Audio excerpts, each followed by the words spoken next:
Mi secuestrador se enamoró de mí. Eran las 7 de la mañana del viernes 4 de abril del 2003. Sandra caminaba sobre avenida Pantitlán, a unas calles de su domicilio. Salió a la universidad como todos los días, sin imaginar que ese día sería privada de su libertad. Mientras caminaba, Sandra vio a un hombre parado en la banqueta de enfrente, quien vestía una sudadera color rojo. Sus nervios se alteraron cuando se percató que este sujeto le hacía señas a un joven que caminaba directamente hacia ella. Cuando se encontraron de frente, el sujeto abrazó a Sandra con su brazo izquierdo, colocándolo sobre su cuello mientras le decía al oído: «Shh, cállate, no hagas nada raro». Todo cobró sentido cuando el hombre de sudadera roja se acercó a ellos para indicarle a su cómplice: «Me adelanto, voy por el carro». Acto seguido se fue trotando hacia la calle Mixcalco, mientras que el hombre, quien aún aprisionaba a Sandra, la llevó en la misma dirección, ordenándole que caminara normal y no estuviera nerviosa. Sandra obedeció, hasta que llegaron a un vehículo Vento color blanco estacionado, en donde el sujeto de sudadera roja ocupaba el lugar del conductor. Sandra y el sujeto, que nunca la soltó, se ubicaron en los asientos traseros. Fue ahí donde Sandra pudo observar a detalle a su captor, un hombre de tez morena, cabello negro y complexión robusta, de unos 25 años de edad, con una cicatriz en su espalda que sobresalía en su cuello. El vehículo comenzó a circular sobre avenida Chimalhuacán. Mientras tanto, a Sandra le entregaron un cuaderno y un lapicero. «Escribe el nombre de tu mamá, tu papá y tus hermanos, rápido», lo cual obedeció con nerviosismo. Después de unos 20 minutos en el auto, uno de sus captores le ordenó a Sandra cerrar los ojos y le puso una gorra en la cabeza.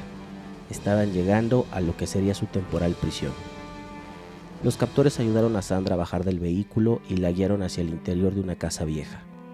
Cuando le permitieron abrir los ojos, Sandra se encontraba en una habitación de 4 metros cuadrados, con piso de cemento y techo de lámina, el cual contaba con un sillón verde al fondo, una cama matrimonial con un colchón muy viejo y sucio, un ropero de madera con puertas corredizas y una pequeña televisión con videocasetera.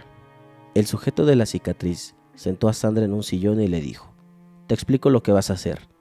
Esto es un secuestro. Ahorita le vamos a marcar a tu papá. Le vas a decir que estás secuestrada y que si llama a la policía te vamos a golpear. Quiero que le digas exactamente eso, sin cambiar una sola palabra». De pronto, el celular de Sandra comenzó a sonar. Era su madre. Su captor contestó en altavoz y dejó a Sandra hablar.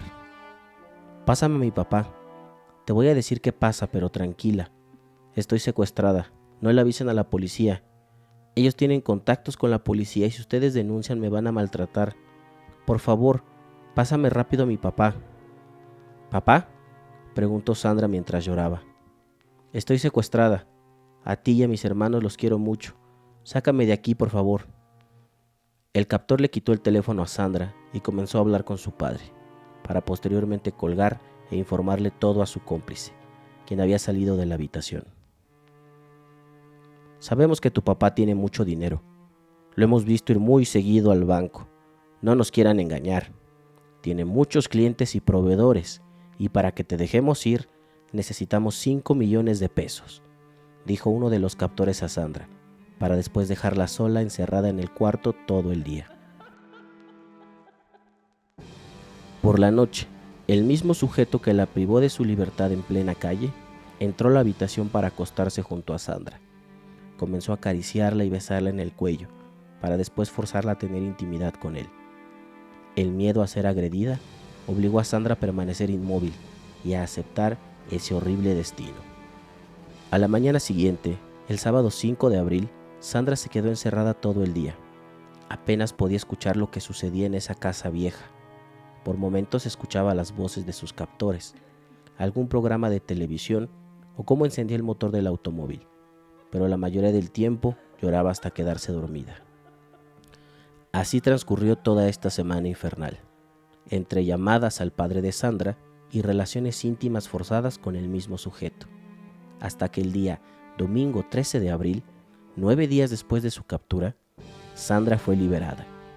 Su padre pagó la cantidad de 82,000 pesos. A la 1 de la madrugada, Este mismo captor llegó a la habitación y sacó a Sandra del brazo. La llevó hasta un automóvil Tsuru color blanco, modelo muy antiguo, en donde la metieron en la parte trasera, ya que los 2 asientos de adelante estaban ocupados por otros 2 hombres.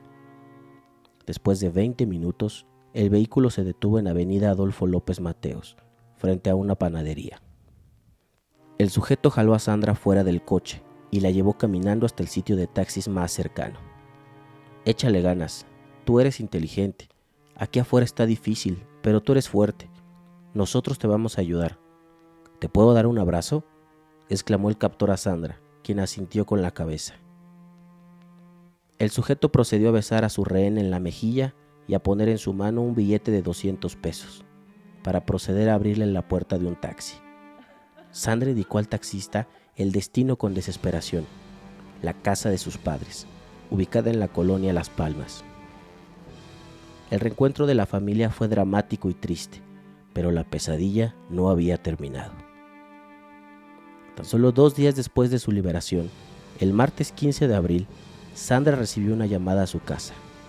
«¿Cómo estás? Te extraño. Por favor, cuídate. Yo te quiero», exclamó la voz del captor que, según su dicho, se había enamorado de su rehén. Las llamadas continuaron por varias semanas. Sandra se vio obligada a contestar y seguir la corriente, con el temor de ser víctima de un nuevo crimen o ataque. Pero todo llegó al límite cuando el captor la esperó fuera de su escuela. Se le acercó y le pidió escaparse con él, a lo que Sandra se negó rotundamente, logrando entrar a la escuela para ponerse a salvo. El 4 de febrero del 2010, el captor de Sandra fue detenido, en cumplimiento a la orden de aprehensión emitida por el Juzgado Segundo Penal de Chalco. Julio N. negó todas las declaraciones de Sandra. De acuerdo con su versión, la conoció en una discoteca en el mes de febrero y después de salir varias semanas se hicieron novios. De acuerdo con Julio, Sandra planeó todo: fingir que estaba privada de su libertad para sacarle dinero a su padre, en venganza por obligarla a interrumpir un embarazo. A pesar de que no aportó pruebas para acreditar su dicho, insistió en que ella siempre estuvo libre en la casa y que las relaciones íntimas que habían tenido eran consensuadas, pues eran novios. Señaló que la comunicación entre ellos siguió normal después de que Sandra regresó a su casa, e incluso ella le informaba los movimientos de la Agencia Federal de Investigación y de la policía, pues su padre había denunciado la privación de su libertad. A pesar de que Sandra había prometido a Julio que no corría ningún peligro y que jamás lo delataría, Julio N. fue sentenciado a 41 años y 6 meses de prisión por los delitos cometidos al privar de su libertad y violentar de forma íntima a Sandra. Julio cumple con su condena. ¿Pero tú qué piensas? No te pierdas el siguiente episodio de Sentenciados.